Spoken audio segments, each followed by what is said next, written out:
ഒരു എലിയെ പിടിച്ച് കൂട്ടിലിട്ട് 2 കുപ്പികളിൽ വെള്ളം നൽകുന്നു.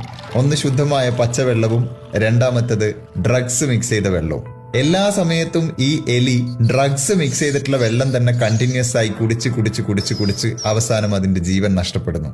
ഇതായിരുന്നു അഡിക്ഷനെ കുറിച്ച് അതുവരെ ഉണ്ടായിരുന്നിട്ടുള്ള ഒരു പഠനം. ആൻഡ് ഈ പഠനം തെളിയിക്കുന്നത് മറ്റൊന്നുമല്ല, ഡ്രഗ്സ് എല്ലാം തന്നെ പ്രതിരോധിക്കാൻ പറ്റാത്ത വിധം അഡിക്റ്റീവാണ്.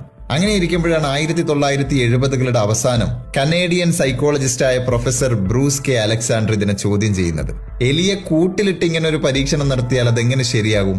നമുക്കതുകൊണ്ട് ഈ പരീക്ഷണം കൂട്ടിലല്ല, ഒരു പാർക്കിൽ വെച്ചാണ് നടത്തേണ്ടത്. അതായിരുന്നു പ്രൊഫസറുടെ നിർദ്ദേശം. അങ്ങനെ കാനഡയിലെ സൈമൺ ഫ്രേസർ യൂണിവേഴ്സിറ്റിയിൽ എലികൾക്ക് വേണ്ടി ഒരു റാറ്റ് പാർക്ക് ഒരുക്കുകയാണ്. എലികൾക്ക് സ്വസ്ഥമായും സ്വതന്ത്രമായും ജീവിക്കാൻ പറ്റുന്ന കുറച്ചുകൂടി വലിയൊരു എൻവയൺമെന്റ്. അവിടെ എലികൾക്ക് കഴിക്കാൻ ചീസും മറ്റ് ഭക്ഷണ പദാർത്ഥങ്ങളും ഉണ്ട്, കളർ ബോൾസും മറ്റ് കളിപ്പാട്ടങ്ങളും ഉണ്ട്. എലികൾക്ക് സ്വൈര്യ വിഹാരം നടത്താനുള്ള സ്പേസ് ഉണ്ട്, ഉല്ലസിച്ച് അർമാദിക്കാൻ പറ്റുന്ന ടണലുകളുണ്ട്. ആൻഡ് മോസ്റ്റ് ഇമ്പോർട്ടന്റ്ലി, സൗഹൃദം സ്ഥാപിക്കാൻ മറ്റെലികളും ഉണ്ട്. ആ പാർക്കിലേക്കാണ് 2 ബോട്ടിൽ വെള്ളവുമായിട്ട് പ്രൊഫസർ എത്തുന്നത്. ഒന്ന് ശുദ്ധമായ പച്ചവെള്ളവും മറ്റേത് മോർഫിൻ എന്ന ഡ്രഗ് മിക്സ് ചെയ്ത വെള്ളവും. ആ പരീക്ഷണത്തിന്റെ റിസൾട്ട് എന്തായിരുന്നു എന്നറിയോ? കൂട്ടിൽ ഒറ്റപ്പെട്ടു പോയ എലി തന്റെ മുന്നിൽ കുടിക്കാൻ ശുദ്ധമായ പച്ചവെള്ളം ഉണ്ടായിട്ടും എപ്പോഴും പ്രിഫർ ചെയ്തത് ഡ്രഗ്സ് മിക്സ് ചെയ്ത വെള്ളമായിരുന്നെങ്കിൽ, ഈ റാറ്റ് പാർക്കിൽ മറ്റെലികളുടെ കൂടെ സന്തോഷത്തോടെ ജീവിക്കാൻ അവസരം കിട്ടിയ എലികൾ എല്ലായ്പ്പോഴും പ്രിഫർ ചെയ്തത് ശുദ്ധമായ പച്ചവെള്ളം മാത്രമായിരുന്നു.